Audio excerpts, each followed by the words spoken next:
ஒரு வாக்கு வித்தியாசம் இந்திய அரசியலையே திரும்பி பார்க்க வைத்த திருப்பத்தூர் சட்டமன்ற தொகுதியில் நிகழ்ந்த இந்த தேர்தல் முடிவு தமிழக அரசியல் வரலாற்றில் மட்டுமல்ல, இந்திய ஜனநாயக வரலாற்றிலும் தனி இடம் பிடித்துள்ளது. தாவேகா சார்பில் போட்டியிட்ட சீனிவாச சேதுபதி 4 முறை தொடர்ந்து எம்எல்ஏவாகவும் 2 முறை அமைச்சராகவும் இருந்த திமுக வேட்பாளர் பெரிய கருப்பனை வெறும் ஒரு வாக்கு வித்தியாசத்தில் தோற்கடித்து அனைவரின் கவனத்தையும் ஈர்த்துள்ளார். ஒரு வாக்கின் மதிப்பு என்ன என்பதை இந்த தேர்தல் மீண்டும் நாட்டுக்கு உணர்த்தியுள்ளது. அரசியல் விமர்சகர்கள் முதல் பொதுமக்கள் வரை அனைவரும் பேசும் தொகுதியாக இன்று திருப்பத்தூர் மாறியுள்ளது. சரித்திரத்தில் இடம்பெறும் இந்த வெற்றியின் நாயகனான திருப்பத்தூர் சட்டமன்ற உறுப்பினர் சீனிவாச சேதுபதியுடன் ஒரு சிறப்பு நேர்காணல். சார் வணக்கம். நல்லா இருக்கீங்களா? நல்லா இருக்கேன். இந்தியாவே திரும்பி பார்க்க வைக்கிற மாதிரி ஒரு ஓட்டு வித்தியாசம் ஜெயிச்சிருக்கீங்க. ஜெயிச்சப்போ உங்கள் மனநிலை எப்படி இருந்துச்சு? என்ன மாதிரி ஃபீல் பண்ணீங்க?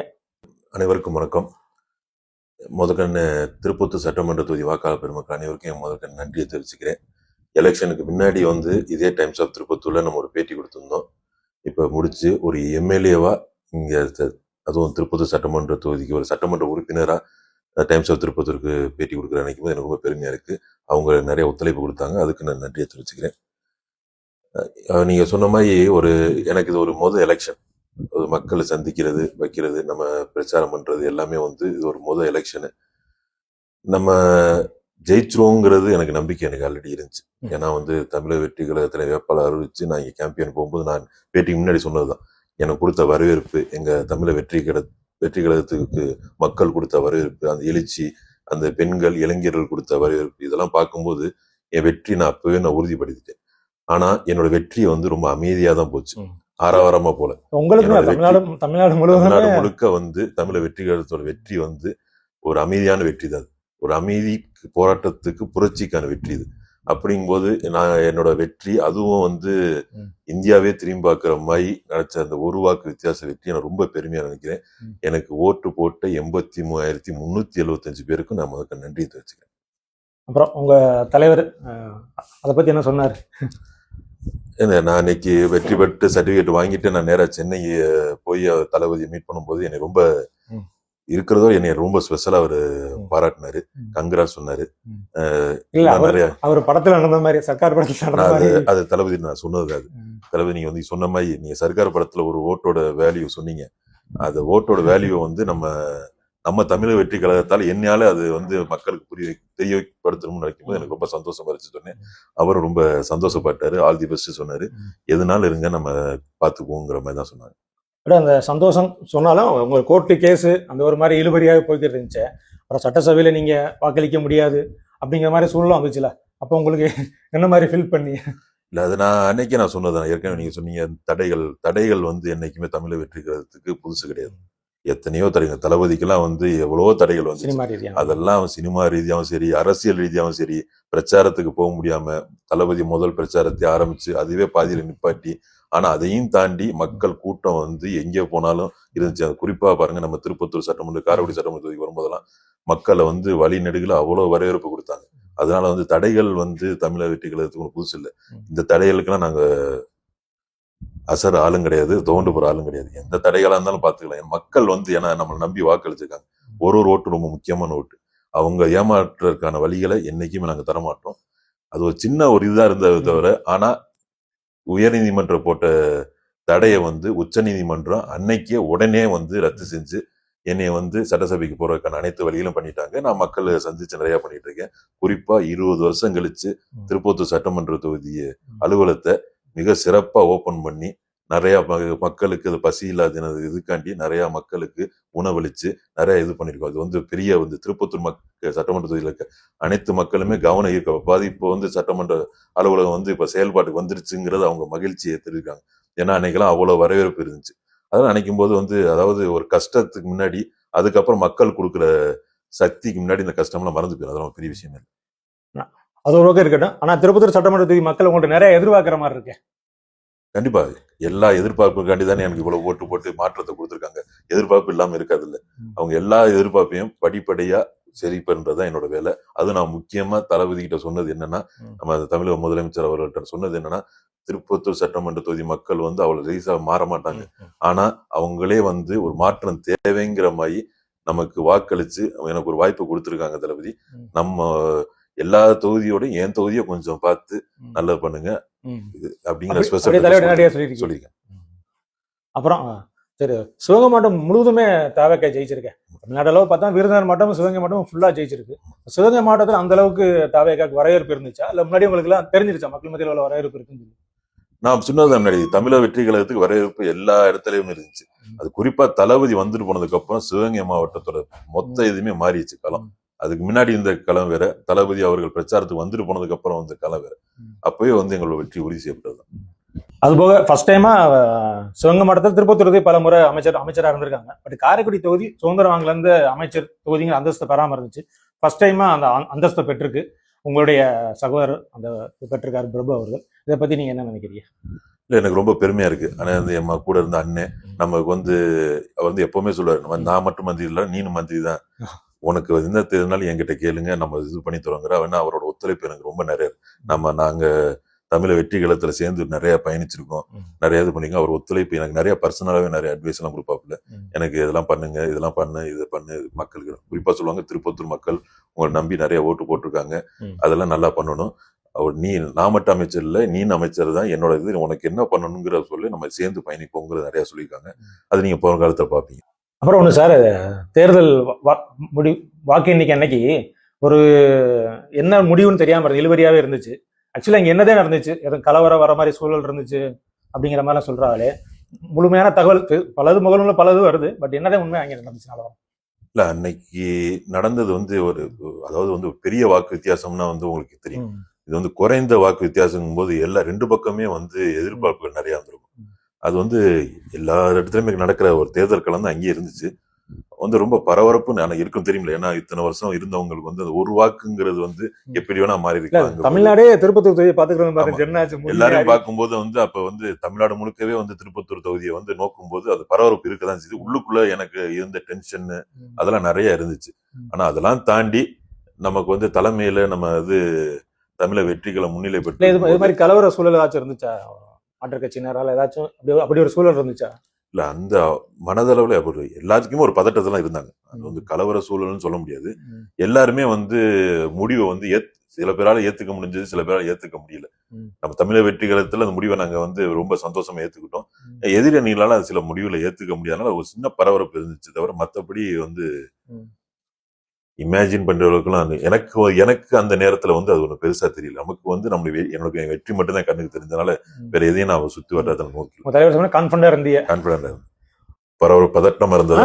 அவர் இந்த ஒரு திருமாரன்ஜி வந்து உங்களை பாதுகாத்தாரு அப்படிங்கிற மாதிரி எல்லாம் போட்டிருந்தாரு. அவர் வந்து எனக்கு நிறைய சப்போர்ட் இருந்தாங்க கூட வந்து. ஏன்னா நாங்க வந்து குறிப்பா சொல்ல போனா திருப்பதி சட்டமன்றத்தில் நாங்க சுயேட்சை யாரையும் இது பண்ணல. நாங்க மட்டும் எல்லாருக்குமே வந்து நான் மட்டும் தான் கேண்டிடேட்டா போயிருந்தோம். அவங்க இதுல வந்து எதிரிகள் நிறைய இருந்தாங்க. அப்புறம் பிஜேபியில இருந்தாங்க, நாம் தமிழர்ல இருந்தாங்க, அப்புறம் சசிகலா மேடம் அவங்க கட்சியில இருந்து இருந்தாங்க. அதெல்லாம் இருக்கும்போது அவங்கெல்லாம் நமக்கு வந்து ஓரளவு கூட சப்போர்ட்டா இருந்தாங்க. ஏன்னா அதெல்லாம் முடிச்சு கிளம்பி இருக்கலாம். அது வந்து அவங்களுக்கு இருக்கணுங்கிறது இல்ல, நமக்கு ஓகே. அவங்களுக்கு எல்லாருக்கும் ஒரு மாற்றம். ஏன்னா திமுக எதிர்த்துதான் அனைத்து கட்சியும் வேலை செய்யுது. அப்படிங்கும் போது இவங்களெல்லாம் வந்து ஒரு வாய்ப்பு கிடைக்கும் போது நம்ம ஏன் அந்த வாய்ப்பை வந்து சப்போர்ட் பண்ணக்கூடாது, இருந்து இவங்களுக்கு ஏன் சப்போர்ட் பண்ணணும் அப்படிங்கறதுக்காண்டிதான் எல்லாருமே கூட இருந்து நிறைய தைரியம் கொடுத்தாங்க. இருங்க பாத்துக்கலாங்கிற மாதிரி. திருப்பத்தூர் தேர்தல் முடிவும் அப்படிதான் இருக்கு. கடந்த தேர்தலில் பார்த்தோன்னா அதிமுக 66 ஓட்டு வாங்கி இருந்துச்சு. இப்ப பார்த்தா அது பாதி ஓட்ட காணும், ஃபுல்லா உங்களுக்கு தான் வந்திருக்கும் போல. அப்ப அதிமுக ஃபுல்லா உங்களுக்கு சப்போர்ட் பண்ணிருக்கான்னு தானே முடிவு தெரியுது. அதுல நம்ம அதிமுக சொல்ல முடியாது, அனைத்து மக்களும் நமக்கு தமிழக வெற்றி கழகத்துக்கு சப்போர்ட் பண்ணிருக்காங்க. தேர்தல் முடிவுக்கு அப்புறம் சாராசரியா அதிமுக இங்கிட்டு தாவேக்கா நோக்கி வர்றா இல்ல, தொகுதி ரீதியா பார்த்தாலும் அதிகமா அங்கிட்டு ஒரு குறிப்பிட்ட கட்சியில இருந்து மட்டும் இல்ல, நிறைய கட்சியில இருந்து நம்மள வராங்க. நம்ம குறிப்பிட்டு சொல்ல முடியாது இந்த கட்சியில இருந்து தான் எங்கள்கிட்ட வராங்கன்னு சொல்ல முடியாது. தளபதி அவர்கள் முதலமைச்சரை பதவி ஏற்ற இந்த குறிய நாள்ல அவரோட செயல்பாடுகளை பிடித்து நிறைய பேர் மாற்று கட்சியில இருந்து வராங்க. எல்லாரும் நாங்க வரவேற்று ஒருங்கிணைச்சா போயிட்டு இருக்கோம். இப்ப திருப்பத்தூர் தொகுதி ஒரு அனலைஸ் பண்ணிருப்பீங்க. இப்ப தேவையான திட்டம் நினைக்கிறீங்க? ஃபர்ஸ்ட் நீங்க பொதுமக்களுக்கு என்ன ஒரு அசூரன்ஸ் கொடுப்பீங்க? நான் ஃபர்ஸ்ட் இந்த திட்டத்தை பண்ணுவேன் அப்படிங்கிற மாதிரி. நான் வந்து பிரச்சாரத்துக்கு முன்னாடி சொன்னது அடிப்படை வசதிகள் நிறைய இல்லாம இருந்துச்சு. அது எல்லா இடத்துலயுமே இருந்தது. இப்ப கலந்து ஆராய்ச்சி மெயினா நான் இப்ப வந்து என்னன்னா ஒரு 2 திட்டத்தை நான் முதல்ல கையெழுத்திருக்கேன். முதல்ல வந்து குடிநீர் பிரச்சனை. இந்த திருப்பத்தூர் தொகுதிக்கு நிரந்தரமா ஒரு குடிநீர் பிரச்சனைக்கு என்ன தீர்வு கொண்டு வரலாம் அப்படிங்கிறத அது வந்து அதிகாரிகளுடன் பேசி தலைமையிடமும் பேசி என்ன தீர்வு இதுக்கான தீர்வு மக்களுக்கு கொண்டு வரணும் பார்க்கிறேன். 2வது நான் மெயினா எடுத்துருக்கு இளைஞர்களுக்கான வேலை வாய்ப்பு. இந்த 5 வருடத்துல எப்படியாவது ஒரு திருப்பத்தூர் சட்டமன்ற தொகுதியில ஒரு தொழிற்சாலை இளைஞர்களுக்கு வேலை பார்க்கிற அனைத்து தகுதி படைத்த இளைஞர்களும் இது கொண்டு வரணும் அப்படிங்கிறதுக்கான திட்டங்கள் இருக்கு. அது மாதிரி ஒரு டைட்டில் பார்க் ஒண்ணு படித்த இளைஞர்களுக்கான ஒரு டைட்டில் பார்க் கொண்டு வரணும், மிக்க வேலை வாய்ப்புக்கு வந்தது.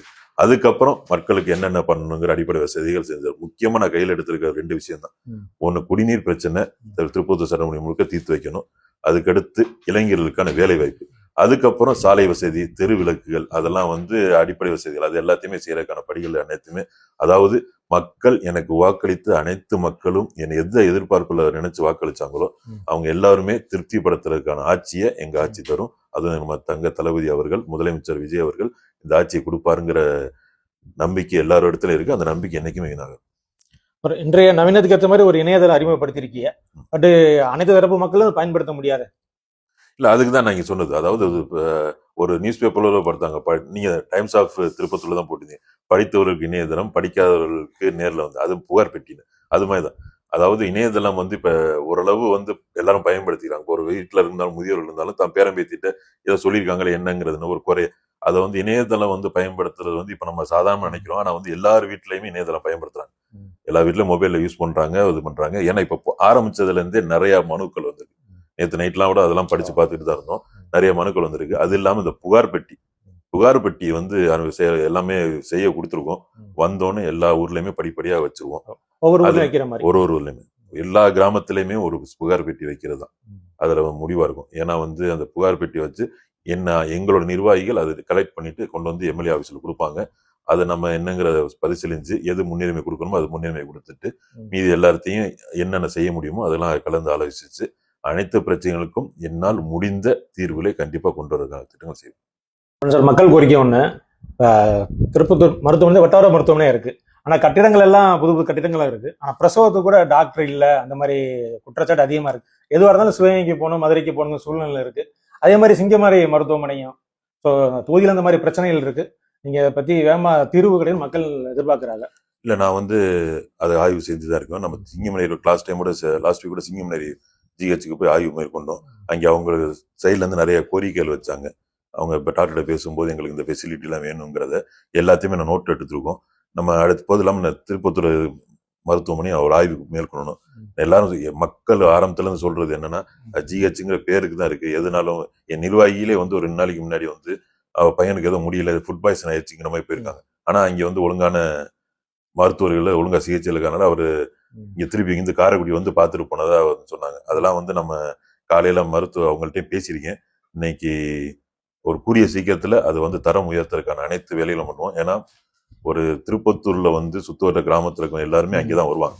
அது வரும்போது அது வந்து இன்னும் அவங்க கடந்த ஆட்சியில சொல்லுவாங்க, இது வந்து அமைச்சர் இப்ப கடந்த ஆட்சியில இருக்க சுகாதார அமைச்சர் வந்து ஆய்வு செஞ்சும் போது இருக்கிறதே தரமான மருத்துவமனை. ஆனா அது எந்த விதத்துல சொல்ல யார மகிழ்விக்கிறக்காண்டி அந்த வார்த்தையை சொல்லிட்டு போனாரு தெரியல. அது யாரு நம்மளுக்கு தேவை மக்களோட மகிழ்ச்சி தான் தேவை. மக்கள் மகிழ்ச்சிக்கு என்ன பண்ணணுமோ அது முக்கியமா திருப்பத்தூர்ல இருக்க மருத்துவமனைக்கு அனைத்து விதமான வசதிகளையும் கொண்டு வர வேண்டியது என்னோட வேலை. அது கண்டிப்பா, ஏன்னா அது வந்து மக்களோட அடிப்படை விஷயங்கள். அது கொண்டு வரதுக்கான எங்களோட இருக்க சுகாதாரத்துறை அமைச்சர்கிட்ட பேசி என்னென்ன தேவைகள் அது அனைத்தையும் கொண்டு வந்து சேர்த்து மக்களுக்கு தரமான மருத்துவமனையை வழங்கும்னு நான் உறுதியளிக்கிறேன். அப்புறம் இன்னொரு முக்கிய பிரச்சனை, லாஸ்ட் வீக்ல வீடியோஸ் எல்லாம் பார்த்திருப்பீங்க. 40 வருஷமா மதுரையில இருந்து திருப்பத்தூர் பஸ்ல ஏற்ற மாட்டோம் அப்படிங்கிற ஒரு பிரச்சனை தொடர்கதையாவே இருக்கு. பல போராட்டங்கள் நடத்தியிருப்பாங்க. ஹைகோர்ட் ஒரு ஆர்டர் கூட இருக்குல்ல, ஒரு மினிமம் எத்தனை சீட்டு கொடுக்கணும்னு சொல்லி. பட் எந்த பஸ் கண்டக்டர் ஃபாலோ பண்ண மாட்டேங்கிறாங்க. கவர்மெண்ட் பஸ்ஸா இருந்தாலும் சரி, பிரைவேட் பஸ்ஸா இருந்தாலும் ஒரு தொடர்கதையாவே இருக்கு. மக்களுக்கு பெரிய ஒரு சங்கட்டமான, மதுரைக்கு போனாலும் திரும்ப வர்றது சங்கட்டமான ஒரு சூழல் இருக்கு. இது உங்க கவனத்திற்கு வீடியோ போட்டிருந்தோம், உங்க கவனத்துக்கு வந்திருக்கும். அது ஆல்ரெடி என் கவனத்துக்கு வந்துச்சு. அன்னைக்கு நான் போக்குவரத்து பணிமனை ஆய்வு செய்யும் போது அங்க இருக்க மேலாளர்கிட்ட வந்து நான் முக்கியமா சொன்னேன், இது மாதிரி வந்து காரைக்குடியில இருந்து மதுரை போற பேருந்துல திருப்பத்தூர் ஆட்கள் ஏத்துறதுலாகவும் மதுரையில இருந்து நம்ம காரைக்குடியில வந்து திருப்பத்தூர் மக்களை ஏத்துறதுலங்கிற மாதிரி வந்துச்சு. இன்னுமே அந்த வரக்கூடாது. அதுக்கான அவங்களும் வந்து எல்லாரும் நடத்துனர்கள்ட்டையும் ஓட்டுநர்கள்ட்டையும் சொல்லியிருக்கோம். இப்ப முன்னாடி இந்த அளவுக்கு இல்லை, இந்த அளவுக்கு குறைஞ்சிருக்கு. இன்னமும் இருக்கிறதுக்கு அவங்களுக்கு தனிப்பட்ட மூலியமா கவுன்சிலிங் பண்ணி அந்த நடத்துனர்களுக்கு தனிப்பட்ட மூலியமா நாங்க வந்து கவுன்சிலிங் கொடுத்து இது மாதிரி இருக்கக்கூடாது, எந்த பயணியா இருந்தாலும் ஏத்தணும் அப்படிங்கறத நாங்க சொல்லியிருக்கோம். இனிமே அது தவறு நடக்காதுங்கிற சொல்லியிருக்காங்க. மறுபடியும் அந்த தனியார் பேருந்துல அந்த இஷ்யூ இருக்கிறதா சொல்லிட்டு இருக்காங்க. நான் அவங்க எல்லாரையும் கூப்பிட்டு வச்சு ஒரு பேசி, ஏன்னா வந்து மக்கள் வந்து மதுரை காரைக்குடியில இருந்து மதுரைக்கு தான் நிறைய பேருந்துகள் இருக்கு. டவுன் பஸ் தான் திருப்பத்தூருக்கு இருக்கும். அதெல்லாம் இல்லாம எல்லா மக்களும் அவசர போறவங்க அனைவருமே வந்து கட்டணம் கொடுத்து தான் போறாங்க. யாரும் இலவசமா பயணம் மேற்கொள்ள. எல்லாருமே இங்க வந்து போறவங்களுக்கு கட்டணம் கொடுத்து தான் போறாங்க. அவங்க கட்டணம் கொடுத்து போறவங்களுக்கு உரிய மரியாதை கொடுக்கணுங்கிறத தனியார் பேருந்து அனைவரையும் கூப்பிட்டு நான் ஆலோசிச்சு அவங்களுக்கு அனுமதி கொண்டு இந்த பிரச்சனை இனி அது தொடராது. கூடிய சீக்கிரத்தில் இது தீர்வுபடுத்தணும். அரசு போக்குவரத்து கழகத்துல இதை பத்தி பேசியாச்சு. ஒரு சில பேர் தான் அப்படி நடந்துக்கிறதா சொன்னாங்க. அதையும் அவங்க வந்து கவுன்சிலிங் கொடுத்து இனிமே பண்ணாத மாதிரி நடத்துக்கிறேன்னு சொன்னாங்க. அதை வந்து நான் கண்டிப்பா அதுக்கான தீர்வை கண்டிப்பா கொண்டு வந்துருவோம். இல்ல அதுக்கு திருப்பத்தூர் மதுரை ஒரு டைரக்ட் பஸ் வாய்ப்பு எதுவும் இருக்குமா? அது சொல்லியிருக்கேன். அது நான் வந்து பேருந்து சொல்லியிருக்கேன். அது வந்து அவங்க சொன்னாங்க டவுன் பஸ் தான் போய்கிட்டு இருக்கு, டைரக்ட் பஸ் இல்லைன்னு. அது டைரக்ட் பஸ் கொண்டு வரதுக்கான வழிகளை நான் பார்த்துட்டு இருக்கேன். ஏன்னா வந்து திருப்பத்தூர்ல இருந்து மதுரை போறதுக்கு இடையில வந்து நிறைய பஸ் ஸ்டாப் இருக்கு. அந்த கருப்பூருக்கு எஸ்எஸ் கோட்டை இருக்கு. இவங்களுக்கெல்லாம் வந்து பஸ் நிக்க மாட்டேங்குது அப்படிங்கிற கோரிக்கை இருக்கு. அது வந்து காரைக்குடியில இருந்து வர மதுரை பஸ் எல்லாம் வந்து இங்க நிப்பாட்ட மாட்டேங்கிறது இருக்கு. அதுக்காண்டி தான் நான் சொல்றேன், திருப்பத்தூர்ல இருந்து மதுரைக்கு ஒரு விரைவு பேருந்து கொண்டு வந்து இவங்களை அந்த முக்கியமான ஸ்டாப் எல்லாம் வந்து மக்களை ஏத்திட்டு போறதுக்கான வழியில கண்டிப்பா நான் கொண்டு வருவேன். அப்புறம் இன்னொன்னு சார், திமுக கோட்டை 20 வருஷம் அங்கதான் நிரந்தர சட்டமன்ற உறுப்பினர், இப்படிலாம் இருந்த பேச்சு நீங்க ஒரேடியா வீழ்த்திருக்கீங்க, என்ன நினைக்கிறீங்க அதை பத்தி? அது வந்து ஒரேடியா நான் வீழ்த்திங்கன்னு சொல்ல முடியாது. மொத்தமாவே தமிழ்நாட்டிலே ஒரு 75 வருஷமா இருந்த திராவிட கட்சிகளை வந்து தமிழ வெற்றிகரம் வீழ்த்திருக்கு. அது என்னோட தனிப்பட்டதுன்னு சொல்ல முடியாது.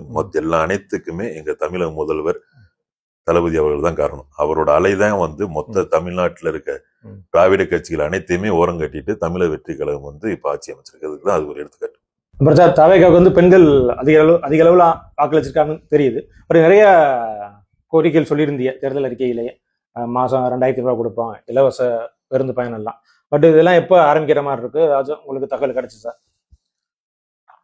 அதாவது முதல்ல வந்து தளபதி வந்து ஆட்சி ஏற்றோன்னே வந்து சிங்கப்பெண் திட்டத்தை அறிமுகப்படுத்தி முதல் நாளே இது பண்ணாங்க. இது மாதிரி அனைத்துமே வந்து நாங்க தமிழக வெற்றி கழகம் வந்து புதிதாக ஆட்சி அமைச்சிருக்க ஒரு கட்சி.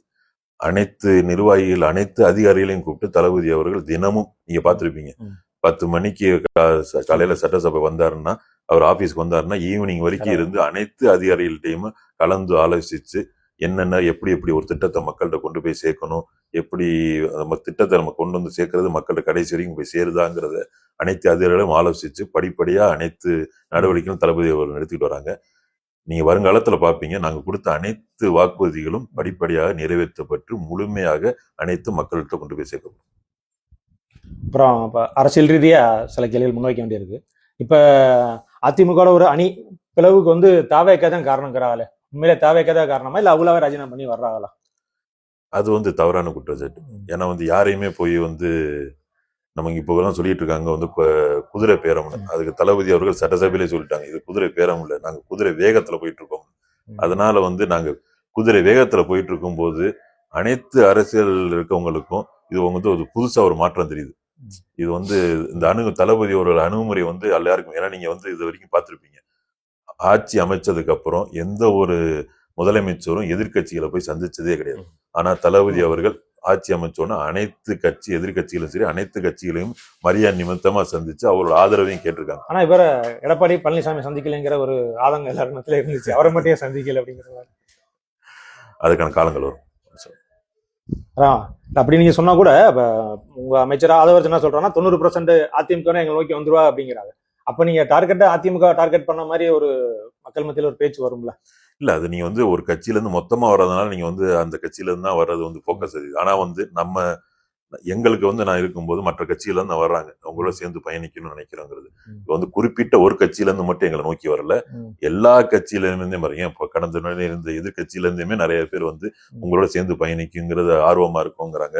தளபதி அவர்கள் ஆட்சி நல்லா இருக்கு, ஒரு குறுகிய காலத்திலே அவர் ஆட்சி நிறைய நல்லா இருக்கு, அதனால எங்களோட சேர்ந்து பயணிக்கிறோங்கிற வராங்க. அதுக்கான காரணம் தாமே தவிர இதுல வந்து வேற எந்த ஒரு அரசியல் சதியும் கிடையாது. எங்களோட தளபதி அவர்கள் ஆட்சி பிடிச்சு போய் அவங்களுக்கு நல்ல தலைவர் கிடைச்சிட்டாங்கிறது அவங்க புரிஞ்சுட்டாங்க. அதுக்கான அதான் ஒரு புரட்சி தலைவர் எம்ஜிஆர் கட்சி ஆரம்பிச்சதுக்கு அப்புறம் எல்லாருமே வந்தாங்க. அதே தான் இப்பவும் தமிழ்நாட்டில் நடந்துகிட்டு இருக்கு. தளபதி அவர்களுக்கு ஆட்சிக்கு வந்ததுக்கு அப்புறம் அவங்க எதிர்பார்த்த தலைவர் கிடைச்சிட்டாங்கிறது அனைவருக்கும் தெரிஞ்சது. அதனால அனைத்து கட்சியில இருந்து எங்க தளபதி அவர்கள் வரணுங்கிற மாதிரி வராங்க. அதை நாங்கள் எல்லாரும் வரவேற்று பண்ணிட்டு. அப்புறம் ஆட்சி அமைச்ச குறைந்த காலத்திலேயே நிறைய விமர்சனங்கள் வருது, ஆட்சி மீதான விமர்சனம் நிறைய வருது. என்ன காரணம்? அது வந்து எல்லா ஆட்சியும் நடக்கும்போது வர்றதானே. ஒரு ஆட்சி வந்து புதுசா வந்துருச்சுன்னா அது சந்திக்க வேண்டிய சவால்கள் நிறைய இருக்கும். அந்த சவால்கள் அனைத்தையுமே வந்து தமிழக முதலமைச்சர்கள் வெற்றிகரமா சந்திச்சு, ஏன்னா நீங்க வந்து சட்டம் ஒழுங்கு நிறைய பேர் சொன்னாங்க பிரச்சனை. இப்ப பாருங்க, புதுசாவோட நேத்தோட டிஜிபி வந்து நியமிச்சிருக்காங்க. அது சட்டம் ஒழுங்கை சரியா பண்ணணும் வைக்கணும் மாதிரி. அதனால எல்லாத்துக்குமே எங்க தளபதி அவர்கள் ஆலோசித்து நல்ல முடிவை எடுத்து தமிழகத்துக்கு பாதுகாப்பான ஆட்சியை கண்டிப்பா கொடுப்பாங்க. முக்கியமா பெண்களுக்கான பாதுகாப்பான ஆட்சி தமிழக வெற்றி கழகத்தால கண்டிப்பா நிறைவேற்றப்படும். நீங்க வருங்காலத்துல பாப்பீங்க, இப்படி அருமையான ஆட்சி வந்து இதுவரைக்கும் யாரும் பண்ணது இல்லாத மாதிரி ஆட்சி தமிழக வெற்றி கழகத்தை தங்க முதலமைச்சர்கள் தருவார். அப்புறம் சார், இப்ப தவேக ஆட்சிக்கு வந்ததுக்கு அப்புறம் என்ன ஆகுதுன்னா, கட்சிக்காரன் நிறைய பேர் ஆய்வுக்கு போறோம்னு கிளம்பிடுறாங்க. இது என்ன மாதிரியான அணுகுமுறை? அப்படி பொதுவா பண்ணக்கூடாதுல அது பண்ணக்கூடாதுதான். அது வந்து எங்க தலைமையில இருந்து அறிவிச்சுட்டாங்க. அதாவது மக்கள் பிரதிநிதியை தவிர வேற எந்த கட்சிக்காரர்களும் வந்து அது அதிகாரிகளையும் சரி அரசு இதுலையும் போய் டிஸ்டர்ப் பண்ணக்கூடாதுங்கிறத அறிவிச்சுட்டாங்க. இப்ப யாரும் போறதும் கிடையாது. முதல்ல என்னன்னா, எங்க தளபதி அவர்கள் ஆட்சிக்கு வந்ததுக்கு அப்புறம் இவ்வளவு நாள் நம்ம வெளியே நின்று வேடிக்கை பார்த்துட்டு இருந்தோம். நம்ம ஆட்சி வந்துருச்சு, மக்களுக்கு கஷ்டத்தை தீர்க்கிறதுக்கு நமக்கு ஒரு தளபதி ஆட்சி வந்துருச்சுங்க ஒரு ஆர்வத்துல எல்லாருமே போனாங்க. ஆனா அதுக்கான அறிவுரைகள் தலைமையில இருந்து வழங்கப்பட்டோன்னு இப்ப யாரும் போறதில்லை. மக்கள் பிரதிநிதி மட்டும்தான் ஆய்வுக்கு மேற்கொள்றாங்க. அவங்க கூட போகும்போது கூட 2 நிர்வாகிகள், கட்சி நிர்வாகிகள் கூட்டிட்டு போறோம். ஏன்னா அவங்களுக்கு தான் தெரியும் அந்த லோக்கல், அன்னைக்கு சொன்ன மாதிரி தான் அந்த லோக்கல்ல நடக்கிற பிரச்சனைகள் என்னங்கிறது அந்த உள்ளூர் மக்களுக்கு தான் தெரியும். அவங்கள 2 பேரும் கூட்டிட்டு போய் என்ன குறைகள் என்னங்கிறத அந்த நேரத்துல நம்ம கூட்டிட்டு, மற்றபடி வந்து கட்சி படைய சூழல் எல்லாம் வந்து இப்ப யாருமே வந்து ஆய்வுக்கு எங்கேயுமே போறதில்லை. ஏன்னா நேத்தே நீங்க பாத்திருப்பீங்க, திருச்செந்தூர்ல வந்து எங்க அமைச்சர், அறநிலையத்துறை அமைச்சர் வந்து மாஸ்கை போட்டுட்டு அவர் பாட்டுல கூட ஒரு பிஎம் மட்டும் கூட்டிட்டு போய் கோயிலுக்கு போனார். அவர்கிட்ட அது போனனாலதான் இப்ப அப்ப வந்து ஒரு அமைச்சர் வராருன்னு தெரிஞ்சு ஒரு நாங்களை எல்லாரையும் கூட்டிட்டு போயிருந்தோம்னா அந்த நேற்று நடந்த ஒரு விஷயத்த நம்ம வந்து இது கண்டுபிடிச்சிருக்க முடியாது. அது வந்து நமக்கு அமைச்சரவர்கள் சாதாரண அதே மாதிரிதான் நாங்கள் வந்து சட்டமன்ற உறுப்பினர், நாங்க வந்து அமைச்சர் அப்படிங்கிற ஒரு எதுவுமே கிடையாது. நாங்க வந்து மக்களுக்கு உழைக்க வந்த ஊழியர்கள். நாங்க இப்போ இன்ன வரைக்கும் சாதாரணமா தான் இருக்கோம். ஏன்னா நிறைய பேர் என்கிட்ட சொல்றாங்க, என்னங்க நீங்க ஒரு எம்எல்ஏமாவே இல்லை, நீங்க பாட்டுல இருக்கிறீங்க, நீங்க பாட்டுல நடந்து போயிட்டு இருக்கீங்க, நீங்க பாட்டுல இங்க வந்து நிக்கிறீங்க பண்றீங்க. அதுதான் வேலை. எங்களோட வேலை என்ன, மக்கள் எங்களை தேர்ந்தெடுத்திருக்காங்க. மக்களுக்கு என்ன கஷ்டமோ அதை கொண்டு வந்து அதை கண்டுபிடிச்சு அதை தீர்க்கிறதா எங்களோட வேலை. நான் எம்எல்ஏ ஆயிட்டேன்னு சொல்லி நான் பாட்டுல ஒரு ஏசி மேல உட்காந்துக்கிட்டு யாரும் எல்லாரும் என்னை வந்து அங்கே வந்து பாருங்கன்னா அது சரிப்பட்டு வராது. ஓட்டு கேட்க ஒரு வீடா போய் போறோம், ஒரு கையெடுத்து கும்பிட்டு ஓட்டு கேட்கிறோம், வீடு வீடா போய் ஓட்டு கேட்கிறோம். ஓட்டு கேட்கறதுக்கு மட்டும் மக்கள் தேடி போக கூடாது. அவங்களோட கஷ்டத்துக்கும் மக்களை தேடி போய் அவங்கள்ட்ட என்னன்னு கேட்டாதான் அவங்க சொல்லுவாங்க. அதுதான் முதல்ல முக்கியம். அதுதான் நாங்க பண்ணிக்கிட்டு இருக்கோம். இந்த இடைப்பட்ட காலத்துல உங்களை பத்தின ஒரு நல்ல விமர்சனம் தான். பொதுவாக எப்ப நம்ம முன்னாடி ஒரு நெகட்டிவ்னு இல்லை, நம்ம அரசுக்கு ஒரு கோரிக்கையோ ஒரு வலியுறுத்தல் மாதிரி ஒரு செய்தி போட்டாலே நமக்கு அந்த செய்தி மிரட்டல் தான் வரும். எதுக்கு இந்த மாதிரி செய்தி போடுறீங்க, எடுத்து விடுங்க அப்படிங்கிற மிரட்டல் வரும். பட் உங்களுக்கு நாங்க தொடர்ச்சியா அந்த 10 நாள் செய்தி போட்டுக்கிட்டு இருக்கோம். பட் உங்க காதுக்கு வந்தோன்னா அது நேரடி போய் ஆய்வு செஞ்சு மக்கள் குறைய தீர்க்கணும்னு அந்த ஒரு இது பண்றீங்க. நீங்க போற செய்தியெல்லாம் எனக்கு ரொம்ப பயனுள்ளதா இருக்கு. ஏன்னா வந்து மக்கள் வந்து சில பேர் நீங்க வந்து நல்ல படம் எடுத்து போட்டுறாங்க பத்திரிகையாளர்கள். நம்ம வந்து கேட்கும்போது அன்னைக்கு திருப்பத்தூர்ல வந்து லோக்கல்ல 2-3 இஷ்யூ இருந்துச்சு. எனக்கு நியூஸ் வந்த உடனே அடுத்த நிமிஷமே நான் போய் அது என்னங்கிற பிரச்சனையை விட்டு அந்த பிரச்சனையை நாங்கள் கண்டிப்பா தீர்த்து வச்சுட்டோம். அதையும் வந்து நம்ம மக்கள்கிட்ட வந்து கொண்டு வந்த பிரச்சனையை கவனத்தை இருக்கு. மக்களுக்கு வந்து இப்போ ஒரு நல்ல நம்பிக்கை வந்திருக்கு. வந்து எதுனாலும் இவங்க சொன்னா உடனே இது பண்ணுவாங்க அப்படிங்கிற மாதிரி. ஆனா நிறைய இப்ப வந்து என்னன்னா, ஆனா இங்க மட்டும் போறாங்க, அங்க வரல, இங்க வரல. எனக்கெல்லாம் நேரம் இருந்துச்சுன்னா எல்லா இடத்துக்கும் போய்கிட்டு தான் இருப்போம். எல்லா இடத்தையும் பயணிச்சுக்கலாம். இப்ப 2-3 நாள் வந்து நிறைய விசேஷங்கள் இருந்தனால வந்து அதெல்லாம் போய் மக்களுக்கு அழைப்பு பேர்ல அங்கெல்லாம் போயிட்டு வந்ததுனால நைட் நேரத்துல தான் நம்ம மற்ற வேலையெல்லாம் பார்க்க வேண்டியது இருந்துச்சு. இனிமே வந்து திருப்பி பழைய மாதிரி இருந்த 2 நாள் மட்டும்தான் தொய்வாயிருச்சு. திருப்பி பழைய மாதிரி மக்களை போய் சந்திக்கிறது, அவங்களோட குறைகளை தீர்க்கிறது எல்லாமே. ஏன்னா இப்போ நான் ஒரு கல்யாணத்துக்கு போறேன்னா, ஒரு கல்யாணத்து ஃபங்க்ஷனுக்கு போனா உள்ள போயிட்டு வர்றதுக்குள்ளேயுமே எனக்கு ஒரு 20 மனுவாச்சும் வந்துடும். மக்களோட கோரிக்கைகள் எல்லாருமே சொல்றது எங்க ஊர்ல இது தண்ணி தாங்க, இது தேவை. அவங்கள நான் மனுவாவே வாங்கிட்டு வந்து ஒரு கல்யாணத்துக்கு போறதே வந்து நான் ஒரு கலந்தாய்வு கூட்டத்துக்கு போறமே தான், மக்களை சந்திக்கிற கூட்டமே தான் பார்க்கணும். என்ன ஒரு கல்யாணத்துக்கோ ஒரு ஃபங்க்ஷனுக்கோ ஒரு கோயில் திருவிழாக்கோ நான் போனேன்னா போகும்போது மக்கள் ஒன்று ஒரு கோரிக்கை கொடுக்குறாங்க. அதெல்லாம் வந்து நல்ல பயனுள்ளதா இருக்கு. போனோமா வந்தோமான்னு ஒரு கல்யாணத்துக்கு நான் போயிட்டு வெளியே வர்றதுக்கு எனக்கு ஒரு 3/4 மணி நேரம் ஆயிருது. மக்கள் எல்லாருமே வந்து உரிமையா வந்து தம்பி எனக்கு இது தேவை, எங்க ஊர்ல இந்த பிரச்சனை இருக்கு, எங்களுக்கு ஒரு நாடக மேடை தேவைப்படுது, எங்க ஊர்ல ஒரு சமுதாய கூட தேவைப்படுது, எங்க ஊர்ல தெருவிளக்கு இல்ல, எங்க வந்து சாலை ஒழுங்கா இல்ல, குடிக்க நல்ல குடிநீர் இல்ல, அது மாதிரி வந்து தண்ணி எடுக்கிறதா இருந்தா நாங்க வந்து ஒரு 2 கிலோமீட்டர் 3 கிலோமீட்டர் போயிட்டு வர வேண்டியதா இருக்கு, பஸ் வந்து ஒழுங்கா நிக்க மாட்டேங்குது, காலையில வர மாட்டேங்குது, மதிய நேரத்துல தான் பஸ் வருது. அது மாதிரி எல்லாரும் உரிமையா என்கிட்ட வந்து சொல்றாங்க. அதாவது ஒரு சொந்தக்காரன் கல்யாணத்துல போனா சொந்தக்காரங்க எல்லாம் அவன் கஷ்டத்தை சொல்ற மாதிரி அவங்க வந்து எல்லாரும் அவங்க கஷ்டத்தை சொல்றாங்க. இதனால உள்வாங்கிட்டு அதுக்கான நடவடிக்கைகள் எடுக்கிறது இதா இருக்கு. அதனால வந்து 2 நாளுமே வந்து நான் வந்து ஒரு எல்லா ஊர்லயுமே இப்போ ஒரு ஆய்வு மாதிரி தான் பண்ணிட்டு இருக்கேன். கல்யாணத்துக்கு போற போது ஒரு விசேஷம் போகும்போது அவங்க சொல்ற குறையெல்லாம் கேட்டு அதுக்கான தீர்வுகளை கொடுக்குற மாதிரி தான் பண்ணிட்டு இருக்கோம். இது மக்கள் பணி இன்னும் மேலும் மேலும் தொடரும். இன்னும் நிறைய நடவடிக்கைகள் இருக்கு. அனைத்தையும் மேற்கொண்டு ஒரு சட்டமன்ற உறுப்பினருக்கு ஒரு எடுத்துக்காட்டா நான் வரணும்னு நினைக்கிறேன். ஓகே சார், பிஸியான மக்கள் பணி மத்தியில எங்களுக்கு நேரம் ஒதுக்கி நிறைய கேள்விகள் பதில் சொன்னீங்க. மீண்டும் சந்திப்போம். ரொம்ப நன்றி. இது வந்து பிஸியான டைம்ல ஏன்னா அது வந்து ஒரு சட்டமன்ற உறுப்பினர் நிறைய பேர் வந்து என்ன பண்றாங்க தெரிஞ்சுக்கிறது உங்க மூலியமா மக்கள்கிட்ட கொண்டு போய் சேர்க்கறத நான் ரொம்ப சந்தோஷமா இருக்கும். உங்களோட ஒத்துழைப்பு இன்னும் மேலும் மேலும் இருக்குன்னு நம்பிக்கிறேன். நன்றி.